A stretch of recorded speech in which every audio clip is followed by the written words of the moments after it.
शेवटचा पाहिलेला पिक्चर कुठला? कालच पाहिला धुरंधर. तिकीट मिळालं? हा, हा, तिकीट मिळालंय.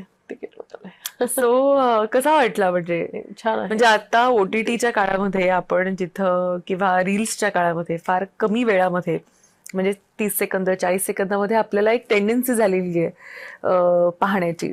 तर 40 सेकंदावरून 4 तासाचा चित्रपट.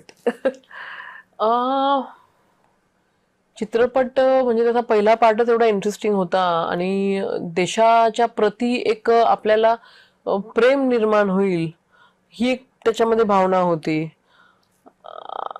आता नवीन धुरंधर मध्ये जे 90s मधले गाणी आहेत की जेनझी मध्ये ते सध्या खूप जोरात चालू आहे. जेनझीच्या पार्ट्याच मध्ये होणारी जी गाणी आहेत ती सतत बॅकग्राऊंड मध्ये होती. त्याच्यामुळे मला असं वाटतं जेनझी क्राऊड हा मोठ्या प्रमाणामध्ये धुरंधर पाहतोय किंवा 4 तास त्या थिएटरमध्ये बसतोय आणि आपल्या जनरेशनचे किंवा माझ्यापेक्षा मोठे लोक त्यांनी सुद्धा लाईक केलेलं आहे. मला असं वाटतं देशाबद्दल एक प्रेम असणारा, देशाला देशाच्या संरक्षणाला सर्वोच्च मानणारा त्याची थीम असल्यामुळे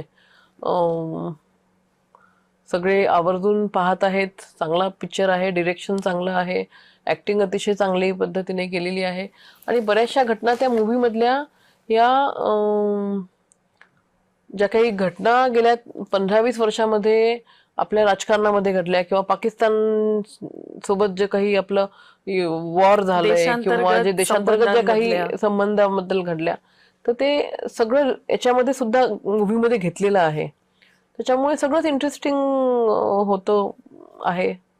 बरं, गाणी ऐकायला आवडतात का? आणि आवडता गायक किंवा गायिका कोण? आवडतात गाणी. थोडंफार मूड प्रमाणे असतात. नवीनही आवडतात, जुनेही आवडतात, मधल्या काळातले आवडतात. आवडतं किंवा असं एक गुणगुणावं असं वाटतं असं?